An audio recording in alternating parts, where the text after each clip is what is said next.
주말부터 필리핀 가사 근로자 100명이 서울 지역 가정에서 일을 하게 됩니다. 저출생의 해법이 될 수 있을까요? 전문가와 함께 짚어봅니다. 이화여대 사회학과 이주희 교수 모셨습니다. 어서 오십시오. 예, 안녕하세요. 예, 먼저 영상으로 나갔는데 외국인 가사 근로자 시행을 놓고 찬반 논쟁도 있었습니다. 우선 도입 취지부터 좀 짚어봐야 될 것 같아요. 3월부터 시범적으로 운영한다는 건데 왜 도입한 겁니까? 예, 도입을 추진하고 있는 서울시와 고용노동부는 이제 저출생을 극복하고 경력 단절 여성의 문제를 완화하기 때문이라고 밝히고 있는데요. 예. 근데 저출생이나 경력 단절 같은 문제는 굉장히 복합적인 구조적인 문제로 발생한 것입니다. 따라서 저는 이런 도입은 예를 들어서 정부가 보편적 사회 서비스를 통해서 예. 일하는 여성과 남성을 지원하기보다는 보다 저렴한 외국인 노동력을 도입해서 시장의 네. 선택권을 넓힌 상태에서 시장에 맡기고자 하는 의도로 도입됐다고 보고 있습니다. 지금 저희가 그래픽으로 외국인 가사 근로자 시범 사업에 대해서 정리를 했고요. 필리핀 가사 근로자의 자격 요건도 정리를 했습니다. 자, 보여주시죠. 필리핀 가사 근로자의 자격 요건은 만 24세 이상, 가사 업무, 국가공인 자격증 또는 관련 교육을 이수하고, 그러니까 나름대로 준비가 된 인력을 도입을 하겠다는 취지입니다. 그런데 희망 가구가 많으면 이게 그 기준이 또 있더라고요. 도움이 가장 절실한 순으로 뽑겠다는 겁니까? 그 기준을 좀 설명해 주세요. 예, 가장 중요한 기준은 7세 이하의 가정을 둔 한부모 가구, 예. 그리고 다자녀 가정입니다. 예. 이렇게 기준을 정한 이유는 뭐 수요가 가장 절실한 가구라는 기준도 있겠고, 또 7세 이하 같은 경우에는 여성의 연령이 한 30, 40대 정도 되는데 이게 경력 단절이 가장 많이 발생하는 연령 구간이기도 합니다. 예. 그래서 선택한 것 같고요. 만약 희망 가정이 그렇게 많지 않다면 보다 다양한 가구의 혜택이 돌아가리라고 생각하고 있습니다. 혹시 초등 부모들이 서운한 마음도 있을까요? 왜냐하면 이렇게 주위를 보면 경력 단절 여성 하면 1차 고비는 당연히 영유아 때겠지만 2차 고비는 아이가 학교에 입학하는 그 초등학교 8살이 되는 그 나이라고 하거든요. 그때 많이 이제 이기지를 못하고 일을 많이 그만두시던데 이분들의 경우는 좀 우선순위에서 밀렸다고 봐야 됩니까? 예, 밀릴 게 아쉬운 점이죠. 말씀하신 대로 오히려 아이가 아주 어렸을 때부터 초등학교 이후의 문제가 더 심각한데 예. 저는 그거는 가사 도우미의 문제로 해결될 문제가 아니고 학교에서 이제 학부모 특히 여성 어머니한테 요구하는 것들이 너무 많다고 들었습니다. 예. 그래서 이거는 그 교육적인 개혁을 통해서 여성의 부담을 덜어주는 게 더 옳다고 생각이 되네요. 가사 도우미라고 표현을 하셨고 이제 서울시에서도 표현한 게 이제 외국인 가사 근로자입니다. 정확한 일의 업무가 어떻게 되는 겁니까? 일단은 그 필리핀하고 논의하는 과정에서 이제 예. 필리핀은 보육과 가사는 분리하는 것이 옳다라고 주장을 했다고 들었습니다. 그게 필리핀 정부 측의 의견이었죠? 예, 그런데 이제 한국 정부가 그런 것보다는 그걸 합치기를 원했고 예. 또 지금 현재 그런 수요가 있는 가구에서도 그 두 개를 합치기를 원하는 것 같아서 좀 포괄적인 가사 업무와 보육이 포함되는 것으로 알고 있습니다. 여러 가지 이유가 있을 테지만 그 다른 외국인 노동자들 중에서 필리핀인들이 선정이 된 이유는 뭐라고 봐야 됩니까? 저는 그거 굉장히 재미있고 중요하게 생각하는데요. 예. 필리핀은 개발도상국이자 또 그 내국인의 외국 인력 수출을 굉장히 체계적으로 지원하고 있는 국가입니다. 우리도 인력을 수출한 적이 있죠. 가난했을 때 광부, 간호사, 또 건설 노동자 등. 실제로는 이 남반부와 북반부 그러니까 예. 이제 빈국과 부국의 격차가 나날이 심화되고 있고요. 예. 이제 부국에서 지불할 수 있는 임금이 훨씬 크기 때문에 필리핀이 선택된 것 같고 이 뒷면에는 우리가 여러 차례 경제 위기를 겪었잖아요. 예. 그럴 때 금융 위기를 통해서 빚을 많이 지게 되는데 필리핀도 90년대 말에 금융 위기로부터 자유로운 국가는 아니었고요. 예. 이런 경우에 외환이 굉장히 많이 필요하게 되는데 필리핀 노동자가 해외에서 벌어서 본국으로 송금하는 돈이 외환 보유고를 높이고 뭐 필리핀 국내 GDP에 큰 도움을 주는 것으로 알고 있습니다. 어떤 면에서는 좀 비극적이고 불행한 글로벌 정치에 한국도 참여하게 된 것이라고 생각이 듭니다. 과거에 우리나라가 지금보다 훨씬 못 살던 시절에 우리나라도 이런 노동 력이 이제 제공이 되곤 했었습니다. 그러니까 그 필리핀 국내 경제의 한 축을 해외에서 나가는 필리핀 노동자들이 채우고 있다는 말씀이신데요. 그렇다면 이 필리핀 노동자들이 가져가는 돈, 만약에 국내에서 이제 서울에서 가사 노동자로 활동을 하게 된다면 얼마의 비용을 가져가게 되는 겁니까? 한국의 가사근로자법에 맞게 활용해야 합니다. 예. 따라서 최저임금인 206만 원 이상 206만 원 수준에서 지급되는 것으로 알고 있습니다. 206만 원. 이거 그 보통 필요로 하는 수요층이 3, 40대 맞벌이 가구 그리고 서민층일 텐데 월 200만 원의 비용을 감당할 수 있을까요? 현실적으로 어떻게 보세요, 교수님? 저는 일반적인 중산층 가구한테도 좀 버거운 금액이라고 생각이 들고요. 예. 중상층 이상한테 해당이 되는 일이라고 생각합니다. 그래서 아쉬운 점이 많은 것이죠. 왜냐하면 공보육을 통해서 좀 더 예. 보편적으로 국민 모두한테 서비스를 제공할 수 있었는데 왜냐하면 이걸 위해서 서울시가 약 1억 5천 정도 초기 운영비를 지원한다고 들었거든요. 예. 그래서 왜 이렇게 한정된 인구 집단한테 정부가 국민의 세금을 써야 되는지 설명할 필요가 있다고 생각합니다. 그러니까 정말 필요한 곳에는 도움의 손길이 미치지 못할 우려가 있다라는 부분을 짚어주셨는데 그러다 보니까 오세훈 서울시장이요. 월 100만 원까지 줄이는 방법도 고민을 해보겠다라고 언급을 했습니다. 그런데 이게 근로기준법이나 이런 거에 좀 저촉되는 부분은 없는 겁니까? 당연히 저촉이 되고요. 저는 오세훈 시장이나 또 이거를 주장했던 조정훈 국회의원이었던가요? 그분들이 이렇게 말씀하시는 건 적절치 않다고 봅니다. 예. 왜냐하면 우리가 ILO의 그 차별금지 협약에 가입된 상태이기 때문에 예. 내국인 근로자와 외국인 근로자를 차별할 수가 없습니다. 물론 차별할 수가 없는데 ILO 같은 국제기구는 강제력이 없는 데가 아니냐. 우리 그걸 다 무시해버리자.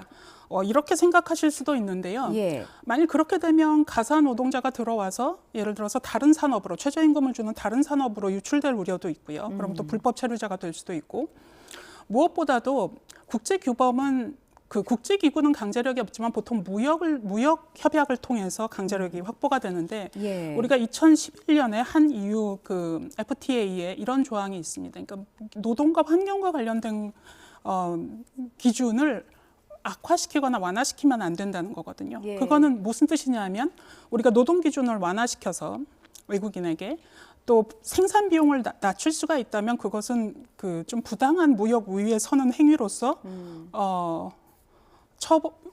그 굉장히 큰 손실을 입을 수도 있다는 이름을 정치가들이 명심해 주셨으면 좋겠습니다. 그렇군요.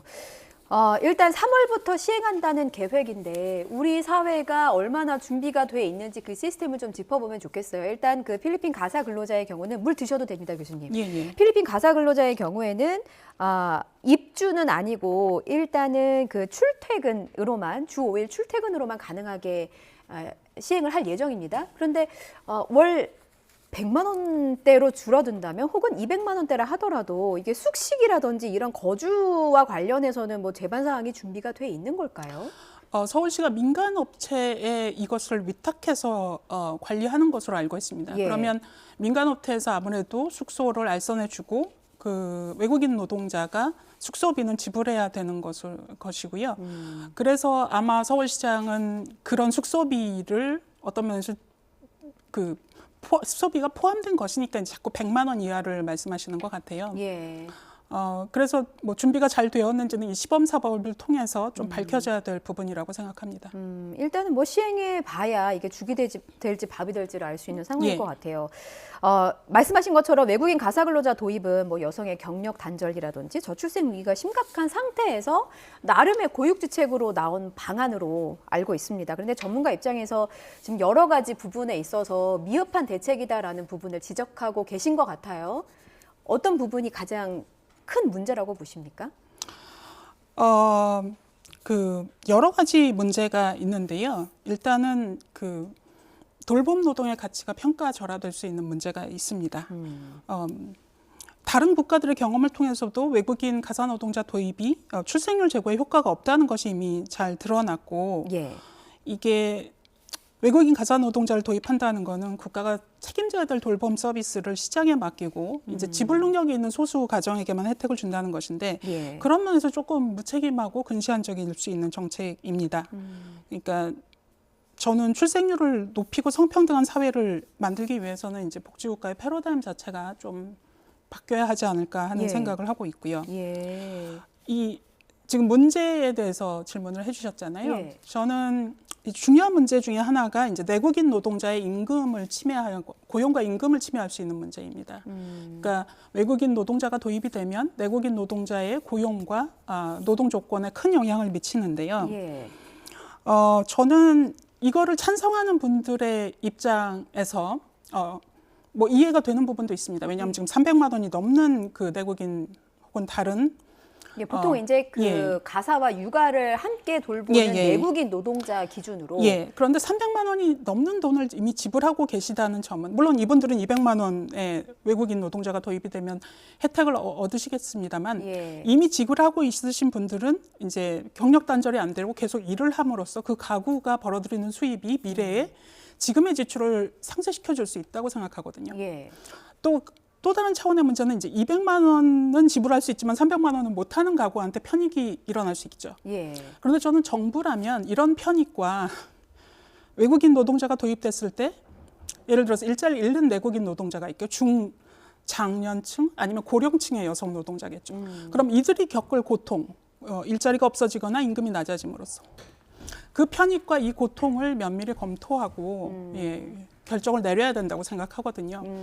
저는 200만 원은 지불할 수 있지만 300만 원은 못 지불하는 가구에 대해서는 나중에 소득공제 같은 걸 통해서도 내국인 예. 노동자를 활용하면서 충분히 서비스를 제공할 수 있다고도 생각합니다. 정부가 그런 점도 좀 고려를 해주셨으면 좋겠습니다. 예, 세제 혜택과 같은 부분을 활용하면서 외국인 노동자보다는 우리 노동자를 먼저 활용할 방안을 고민해 보는 게 필요하다라는 부분을 지적을 해 주신 거고요. 돌봄 노동의 가치가 평가절하됐다고 말씀을 하셨는데 보육이나 교육 이 가사의 영역으로 국한할 일인가라는 의문이 교수님 말씀 들으면서 좀 들거든요. 그렇다면 정부나 서울시에서 명명하는 이 가사 노동자라는 단어에도 좀 뭔가 뭐랄까요, 편협한 시각이 들어가 있는 건 아닙니까? 보통은 이 자본주의 사회에서 무보수로 돌봄 노동을 하게 되면 예. 이제 시장에서 소득을 얻을 수가 없고 또 유급 노동에 종사한다고 하더라도 얼마나 돈을 많이 버는가의 기준으로 평가가 되기 때문에 예. 돌봄 노동이 항상 평가절하가 되고 있습니다. 예, 그런 점에서 저는 외국인 노동자, 가사 노동자라고 명명을 함으로써 돌봄은 이제 돈을 더 번다는 가치 있는 일을 하기 위해서 저임금을 주는 다른 노동자한테 맡겨버릴 수 있는 일로 평가절하되는 그런 일들이 더 악화된다고 생각을 하고요. 단지 그 가사 노동자라는 단어는 우리가 자본주의 사회에서 그런 수요가 있다는 것을 부정할 수는 없잖아요. 예. 그런 경우에는 지금 가사근로자법이 1년 남짓 통과된 지 1년 남짓 되지도 않았는데 저는 예. 오히려 그 노동자성을 훨씬 더 강화해서 가사에 종사하는 노동자의 인권과 노동권을 보호해 줄 필요가 있다고 생각합니다. 돌봄 노동, 가사 노동에 대한 가치를 제대로 인정받아야 한다는 말씀이셨고요. 끝으로 복지국가 패러다임 자체가 변해야 한다라고 앞서 짚어주셨는데 이게 무슨 말씀이신지 좀 설명 부탁드리겠습니다.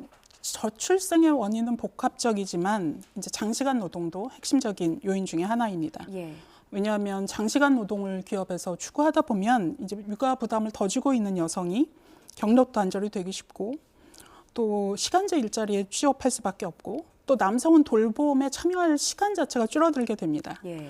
그래서 지금은 우리나라의 복지국가의 모든 제도가 남성 생계부양자 모델에 기초해서 마련되고 있는데 저는 이것을 남성이 돌볼 수 있고 여성이 일할 수 있는 그런 제도를 확충하는 쪽으로 방향해야 된다고 생각하고요.